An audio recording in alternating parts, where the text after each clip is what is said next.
మీ అందరికీ పిల్లలందరికీ నేను చెప్పేది ఒకటే, కేసీఆర్ గారు 2001లో పార్టీ పెట్టినప్పుడు తెలంగాణ తెస్తా నేను అని చెప్పినప్పుడు ఎవరు నమ్మలేదు, ఎవరు విశ్వసించలేదు.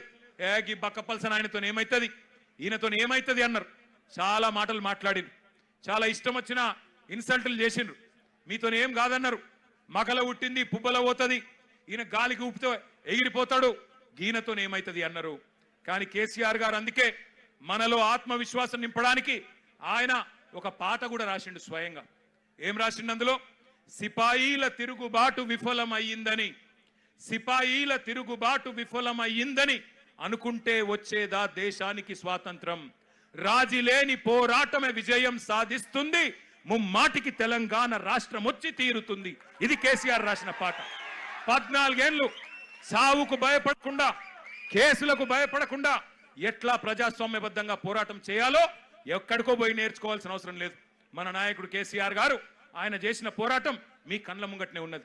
సావు నోట్లో తలబెట్టి తెలంగాణ తెచ్చి ఢిల్లీ మెడలు వంచి 2 ఎంపీలున్నా ఢిల్లీ మెడలు వంచిన నాయకుడు మనకు ఆదర్శంగా మన కళ్ళ ముంగట్నే ఉన్నాడు.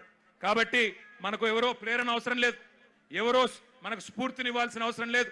మన నాయకుడు కేసీఆర్ గారే మనకు స్ఫూర్తి. రాష్ట్రాన్ని తెచ్చిన తెలంగాణ తండ్రి కేసీఆర్ గారే మనందరికీ స్ఫూర్తి ప్రదాత. నేను పిల్లల్ని కోరేది ఒకటే, మీ కండగా అవసరమైతే నాకు విశ్వాసం ఉంది. ఎందుకంటే కేసీఆర్ గారు కూడా తల్లడిల్లిపోతా ఉన్నారు, కేసీఆర్ గారు కూడా తల్లడిల్లిపోతా ఉన్నారు. మీ ఆందోళన చూస్తున్నాడు, ఆయన ఏం చూడకలేడు. సోషల్ మీడియాలో మీ మాట్లాడుతున్న మాటలు, మీరు ఒక్కొక్కరు చెప్తున్న ఆవేదన, మీరు ఏ రకంగా చేస్తున్న నిరసనలు, ఇవన్నీ కేసీఆర్ గారు చూస్తూనే ఉన్నారు. అందుకే అవసరమైతే కేసీఆర్ గారు కూడా తప్పకుండా మీకోసం, మీ భవిష్యత్తు కోసం గతంలోనే చెప్పినట్టుగా ఆయన కూడా he will rise to the occasion. ఆయన కేసీఆర్ గారు ఈ రోజు కాదు, కరోనా టైంలోనే చెప్పిండు, ఇండియా రియాక్ట్స్. కేసీఆర్ చెప్పిన మాట ఇవాళ మీకు ఒక తీరుగా అనిపిస్తుండొచ్చు, కానీ India will react. India has that ability to react. పిల్లలు భారతదేశ భవిష్యత్ నిర్మాతలు, వాళ్ళే ఈ దేశాన్ని కాపాడుకుంటారు, వాళ్ళే ఈ దేశ ముఖ చిత్రాన్ని మారుస్తారు. తమ భవిష్యత్తు కోసం అవసరమైతే ఎంత దాకన్నా పోతారు. India has that ability to react, India has that ability to respond అనే మాట కేసీఆర్ గారు 6 ఏళ్ల కిందట చెప్పిండ్రు. సంవత్సరం కిందట నేను కూడా పోయినా ఒక బొంబాయిలో ఒక ఈవెంట్, ఒక మీడియా ఈవెంట్. అక్కడ మీడియా వాళ్ళు అడిగిరు నన్ను, నేపాల్లో జరుగుతుంది కదా, జెన్జీ ఉద్యమం జరుగుతుంది కదా, భవిష్యత్తులో భారతదేశంలో కూడా జరిగే అవకాశం ఉందా అని అడిగాను. నేను చెప్పిన ఎస్, భారతదేశంలో పిల్లల ఆకాంక్షలు నెరవేరకపోతే, వాళ్ళ ఇష్యూస్ అడ్రస్ చేయకపోతే, వాళ్ళ ఆవేదన అర్థం చేసుకోకపోతే, వాళ్ళకిచ్చిన హామీలు నెరవేరకపోతే ఇక్కడ కూడా తిరుగుబాటు వస్తుంది అని చెప్పిన. చెబితే అప్పుడు నవ్విండ్రు, వీనికేం తెలియదు అన్నారు. కానీ ఇలా చూస్తున్నారు కదా, సంవత్సరం తిరగకుండానే నాయకుడు లేడు, నాయకత్వం లేదు, రాజకీయ ఎజెండా లేదు. కానీ వేల సంఖ్యలో ఇవాళ కాక్రోచ్ల మాదిరిగా భారతదేశం అంతా కదిలి కాక్రోచ్ అని ఇన్సల్ట్ చేస్తే ఇలా అవే కాక్రోచ్లు ఢిల్లీ మీద దండయాత్ర చేస్తూ ఉన్నాయి. వాళ్ళకి రాజకీయం లేదు, వాళ్ళు కోరుతున్నది ఒకటే, ప్రధానమంత్రి ప్రశ్నలకు సమాధానం చెప్పాలి. మొదలు ఏమన్నారు వాళ్ళు? ధర్మేంద్ర ప్రధాన్ రాజీనామా చేయాలి అన్నారు, ప్రధాన్ జీ ఇస్తిఫా దో అన్నారు. ఇవాళ ఏమంటున్నారు? ప్రధాని అప్నా మూఖోలో అంటున్నారు. ప్రధానమంత్రి నువ్వు నోరు తెరువు, నువ్వు మాట్లాడు, నువ్వు ఎందుకు చెప్పవని అడుగుతున్నారు.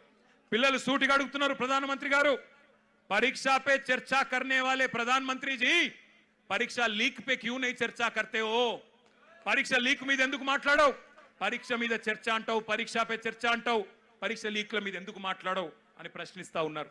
అట్లాగే ఈ పిల్లలు అడుగుతున్నారు, ప్రధానమంత్రి గారు విశ్వగురువు, నువ్వు విశ్వగురువు కదా, మరి ఎందుకు నోరు విప్పుతలేవు, ఎందుకు మాట్లాడతలేవు అని అడుగుతున్నారు.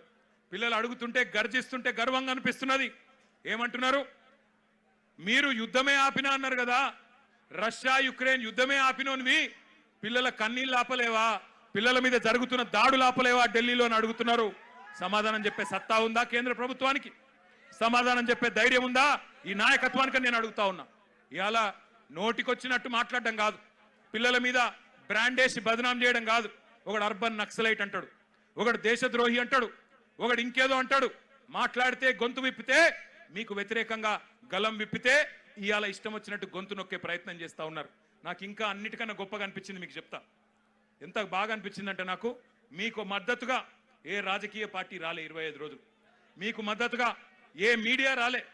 మొన్న మీరు చూసిన, నేను కొంతమంది మీడియా వాళ్ళు ఆఖరికి అనివార్యంగా పోయినాడికి పోతే పిల్లలు అడుగుతున్నారు, ఎక్కడున్నారా 25 రోజులు మీరు, ఎందుకు రాలే, ఎందుకు మా ఆవేదన చూపెట్లే అని మీడియాను కూడా ఇలా గల్లాబట్టి నిలదీసే పరిస్థితి వచ్చింది అనే మాట కూడా నేను విజ్ఞప్తి చేస్తా ఉన్నా. ఇక నడువది మీడియాతోని ఎజెండా సెట్ చేసే రాజకీయం నడువది. మీడియాను అడ్డం పెట్టుకొని, స్లాటర్ హౌస్లను అడ్డం పెట్టుకొని ఇవాళ వ్యక్తిత్వ హననాలు చేసే రాజకీయం నడువది. ఇవాళ పిల్లల దగ్గర పదునైన అస్త్రాలున్నాయి, వాళ్ళు చూస్తారు. తప్పకుండా భవిష్యత్ నిర్మాతలు మేల్కొన్నారు. నేను మళ్ళీ చెప్తా ఉన్నా, మోడీ గారు, నువ్వు ఎవరితోనైతే గోక్కోవద్దో వాళ్ళతోనే గోక్కు.